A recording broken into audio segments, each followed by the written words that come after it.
dengan saya sendiri, saya Muhammad. Saya Irfan Ramadhani. Pada kesempatan kali ini kami akan menjelaskan materi tentang definisi dan konsep dasar regresi logistik. Yang pertama-tama akan dijelaskan oleh Dafa. Regresi logistik merupakan metode analisis statis yang digunakan untuk memprediksi kemungkinan suatu peristiwa terjadi atau tidak terjadi. Variabel respon regresi logistik biasanya berupa variabel kategorikal dengan dua kategori biner seperti iya atau tidak, sukses atau gagal, atau positif atau negatif. Variabel prediktor berupa variabel kategorikal atau numerik. Model regresi logistik bertujuan untuk mengestimasi probabilitas suatu peristiwa terjadi berdasarkan dengan variabel prediktor. Sebagai contoh, kita dapat menggunakan regresi logistik untuk memprediksi kemungkinan seseorang pasien terkena penyakit jantung berdasarkan faktor seperti usia, tekanan darah, kolesterol, dan riwayat penyakit lainnya. Dalam contoh ini, variabel respon adalah terkena penyakit jantung, ya atau tidak. Dan variabel prediktor adalah usia, tekanan darah, kolesterol, dan riwayat penyakit keluarga. Model regresi logistik menggunakan fungsi logistik untuk memodelkan hubungan antara variabel prediktor dan probabilitas. Fungsi logistik menghasilkan nilai antara 0 dan 1 yang mewakili probabilitas. Selanjutnya ada asumsi-asumsi dalam regresi logistik. Seperti model statistik lain, regresi logistik juga memiliki asumsi yang perlu dipenuhi untuk memastikan hasil analisis yang valid. Beberapa asumsi penting dalam regresi logistik meliputi: 1. Data harus bebas dari multikolinearitas. Multikolinearitas terjadi ketika variabel prediktor saling berkorelasi tinggi yang dapat menyebabkan estimasi koefisiensi menjadi tidak stabil. Yang kedua, data harus bebas dari outliers atau data ekstrem. Outliers dapat mempengaruhi estimasi model dan mengacaukan hasil analisis. Yang ketiga, variabel respon harus bersifat kategorikal, umumnya biner. Yang keempat, kejadian yang diteliti harus bersifat independen. Hal ini berarti bahwa kejadian satu tidak mempengaruhi kejadian lainnya. Penting untuk memeriksa dan memastikan asumsi-asumsi ini terpengaruh sebelum melakukan analisis regresi logistik. Jika asumsi tidak terpengaruh, langkah-langkah transformasi data atau metode analisis alternatif mungkin diperlukan. Selanjutnya, model regresi logistik biner. Model regresi logistik biner adalah bentuk regresi logistik yang paling umum digunakan di mana variabel respon memiliki dua kategori. Bersama model regresi logistik biner dapat ditulis sebagai berikut. Pertama adalah log dalam kurung P tanda miring 1 min P kurung, selanjutnya sama dengan 0 plus 1x1 tambah 2x2 dan selanjutnya, di mana P adalah probabilitas peristiwa terjadi dan 0 adalah nilai pas-pasan intersect. Selanjutnya lagi ada 1, 2 dan bilangan lainnya adalah koefisien regresi untuk masing-masing variabel prediktor x1, x2 dan bahkan sampai xn. Model ini memodelkan hubungan linear antara variabel prediktor dan log odds dalam kurung natural logarithm of the odds, bukan probabilitas secara langsung. Odds didefinisikan sebagai rasio probabilitas peristiwa terjadi terhadap probabilitas peristiwa yang tidak terjadi. Ada model estimasi model regresi logistik. Koefisiensi regresik dalam model regresi logistik diestimasi menggunakan metode maksimum likelihood estimation atau MLI. MLI adalah metode yang bertujuan untuk menentukan nilai koefisiensi yang memaksimalkan kemungkinan mengamati data yang telah dikumpulkan. Proses estimasi MLI melibatkan langkah-langkah berikut. Yang pertama, membentuk fungsi likelihood yang mengukur probabilitas mengamati data yang ada dan berikan nilai koefisiensi. Yang kedua, regresi, mencari nilai koefisiensi regresi yang maksimal fungsi likelihood tersebut. Yang ketiga, hasil estimasi koefisiensi regresi dan standar errornya. Software statistik seperti SPSS, R, dan SAS menyediakan fungsi untuk melakukan estimasi model regresi logistik dan menghitung statistik yang diperlukan. Interpretasi koefisien regresi logistik. Koefisien regresi dalam model regresi logistik menunjukkan efek perubahan variabel variabel prediktor terhadap log odds. Artinya koefisien menunjukkan perubahan log odds ketika variabel prediktor meningkat 1 unit dengan asumsi variabel prediktor lainnya tetap konsisten. Selanjutnya, sebagai contoh, jika koefisien untuk variabel prediktor usia adalah 0,5, maka peningkatan usia 1 tahun akan meningkatkan odds terkena penyakit jantung sebesar 0,5 unit. Untuk menginterpretasikan logis regresi dalam konteks probabilitas, kita dapat menghitung odds ratio OR. Odds ratio menunjukkan perubahan odds ketika variabel prediktor meningkat 1 unit.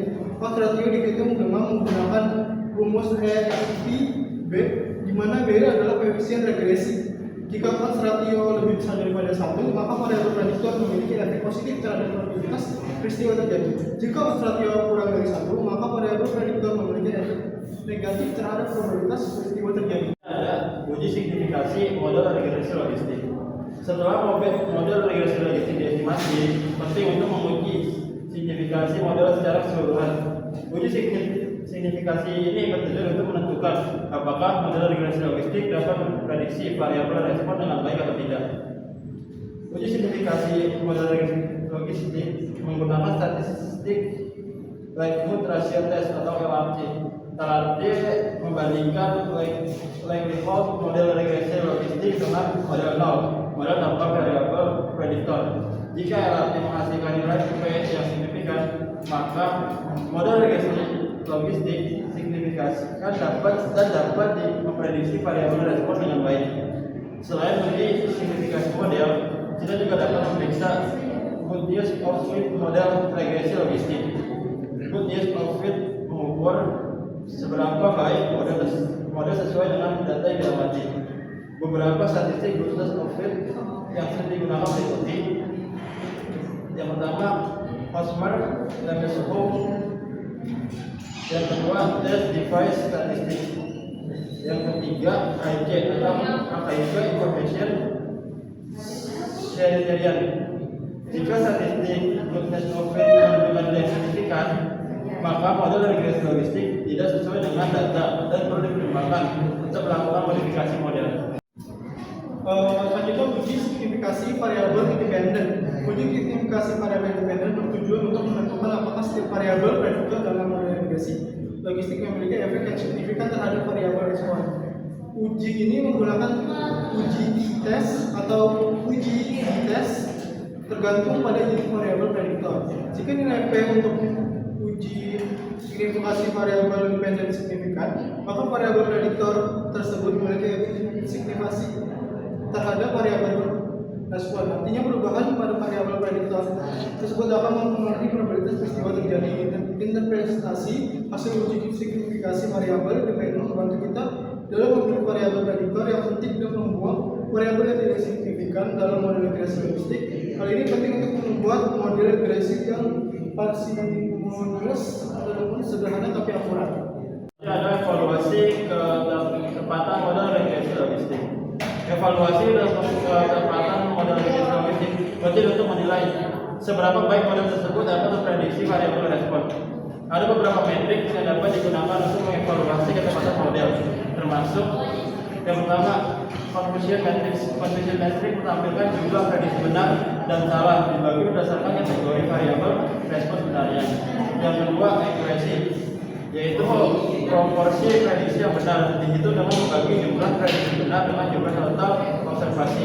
Yang ketiga, sensitivity atau recall, proporsi prediksi benar untuk kategori positif peristiwa terjadi, spesifik proposal prediksi benar untuk kategori negatif peristiwa terjadi, atau precision proposisi prediksi positif yang benar. Selanjutnya ada AUC atau area under tukar. AUC adalah ukuran di mana model untuk membedakan antara kategori positif dan negatif. Nilai AUC berkiraan antara 0 dan 1, di mana nilai yang lebih tinggi menunjukkan kemampuan prediksi yang lebih tepat. Memilih metrik yang tepat untuk mengevaluasi ketepatan model tergantung pada tujuan analisis.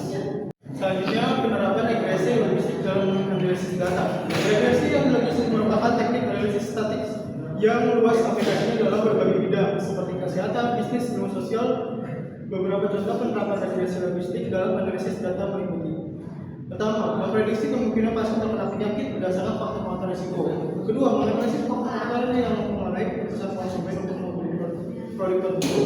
Ketiga, memprediksi kemungkinan suatu perusahaan mengalami kebangkrutan berdasarkan variabel keuangan. Keempat, menganalisis pengaruh faktor politik terhadap hasil pemilu. Regresi logistik merupakan alat ampuh untuk memodelkan hubungan antara variabel prediktor dan variabel respon kategori K. Dengan memahami konsep dan penerapan logistik, kita dapat memperoleh insight dan berharga dan membuat keputusan yang terinformasi dalam analisis data. Ya, secara keseluruhan, regresi logistik adalah alat yang sangat berguna dalam statistik untuk menganalisis data dengan variabel dependen kategori K dan untuk memprediksi probabilitas dari kejadian-kejadian yang bersifat ekonomi. Prediksi logistik ini juga memiliki kelebihan dan keterbatasan. Kelebihannya yaitu regresi logistik cocok untuk data biner, tidak memerlukan asumsi normalitas dan dapat digunakan untuk variabel independen yang bersifat konstitu atau kategori K. Yang kedua keterbatasan. Model ini tidak dapat menangani variabel dependen dengan lebih dari 2 kategori, kecuali menggunakan variabel seperti regresi logistik multinominal dan bisa sensitif terhadap data yang tidak seimbang. Misalnya tidak seimbangkan antar kategori. Demikian presentasi dari kelompok kami. Semoga yang kami sampaikan dapat menambah wawasan dan ilmu teman-teman sekalian. Kurang lebihnya mohon maaf. Wabillahi taufiq wal hidayah.